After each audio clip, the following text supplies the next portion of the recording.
अस्सलाम वालेकुम जी। केपी के आज़ाद कश्मीर और बल्तिस्तान में सैलाबी सूरत हाल है। क्लाउड ब्रस्ट हुए हैं और सैलाबी रेला और तबाहियों की तबाहियों। इस वक्त सबसे ज्यादा जो तबाही की बात की जा रही है वो बुनेर का इलाका है और बुनेर के इलाके में कई ऐसे गांव हैं जो इस वक्त सफाई हस्ती से मिट चुके हैं। और इसके साथ साथ ये चीजें भी रिपोर्ट हुई हैं कि एक गांव के स्पीकर्स पर ऐलान किया जा रहा है कि हमारे गांव में किसी खवातीन को भेजो ताकि वो औरतों को गुस्ल दें। और कई इलाकों में ये ऐलान हो रहा है कि हमारे गांव में मर्द खत्म हो चुके हैं, कोई मर्द आओ और हमारी मैयतों को कंधे दो।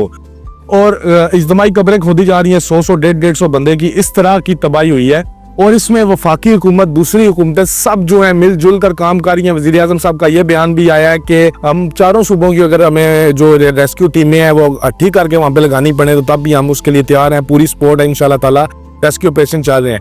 लेकिन ये क्लाउड ब्रस्ट जो है आज से कुछ अर्सा पहले ही हम लोगों ने सुना। इससे पहले हमें ये चीज़ नॉलेज में नहीं थी। ये सिर्फ महकमा मौसमियात वालों को पता था।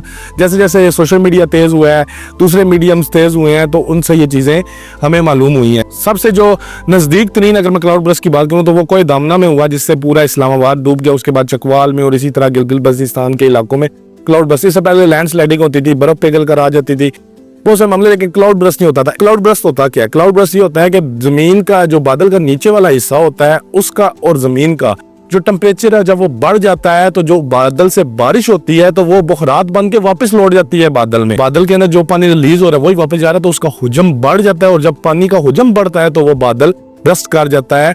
और वो जब ब्रस्ट करता है, क्योंकि हमारे पास तो निकासी का निजाम नहीं है, किसी इलाके में 100 मिलीमीटर बारिश होती है फी घंटा, तो इसका मतलब है वहां पे क्लाउड ब्रस्ट हुआ है। लेकिन हमारा क्लाउड ब्रस्ट जब होता है तो अगर पहाड़ पे होता है तो वहां से वो स्पीड के साथ पानी आता है। और पानी जब स्पीड से आता है तो फिर वो आगे किसी चीज को नहीं मानता, ना किसी पहाड़ को, ना किसी दरख्त को, यहाँ तक कि जो भी चीज उसके सामने आती है उसको बहा कर ले जाता है। लेकिन ये हो क्यों रहा है? हो ये इसलिए रहा है कि हमारे यहाँ दरख्त काटे जा रहे हैं, सोसाइटीज बन रही है, वहां पे दरख्त काटे जा रहे हैं, चोर है यहाँ पे दरख्त के, वो दरख्त काट रहे हैं। उसके अलावा कभी लोग काट रहे हैं, कभी महकमे काट रहे हैं। तो जमीन का जो टेम्परेचर है उसको कंट्रोल करते हैं ये दरख्त के, ठंडा रखने में मदद करते हैं। तो ये हमें अगर इससे बचना है आने वाले सालों में और अगर अपनी नस्ल को भी बचाना है तो उसका सिर्फ और सिर्फ एक ही हल है, क्योंकि ये कुदरती आफत है। जब आप कुदरत से छेड़छाड़ करते हो तो कुदरत जब उसका इंतकाम लेती है तो वो यही शक्ल इख्तियार करती है।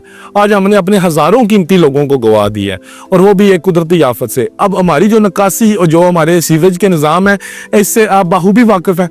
अगर इधर यहाँ पे नॉर्मल बारिश कोई 3-4 घंटे हो जाए तो आपके रास्ते बंद हो जाते हैं। इतनी अच्छी हमारी निकासी है जिस मुल्क में हम रह रहे हैं। तो हम उसे फेस तो नहीं कर सकते, लेकिन हम अपने टेम्परेचर को बेहतर बनाने के लिए शजरकारी कर सकते हैं। खुदारा अगर आपके पास एक गमले में पौधा लगाने की जगह ना तो आप वो करो, और अगर ज्यादा दरख्त लगा सकते हो करो। और ये दरख्त जो है इंसान से भी ज्यादा उम्र के होते हैं, इनको लगाना सवाब भी है दीन इस्लाम में। अगर इसकी छाँव से कोई मुस्तफीद होगा तब भी सवाब मिलेगा, और अगर आप ये फलदार लगाते हो तो उसके फल से कोई मुस्तफीद होगा तब भी सवाब मिलेगा। अल्लाह ताला हम सब का हामी और नासिर हो। और मैं बुनेर वालों के लिए मेरी दुआ है जो शहीद हो चुके हैं, अल्लाह ताला उन्हें गरीके रहमत करे, और जो लोग उधर जख्मी अल्लाह उनको सेहत दे, और जो फंसे हुए हैं अल्लाह उनकी हिफाजत करे।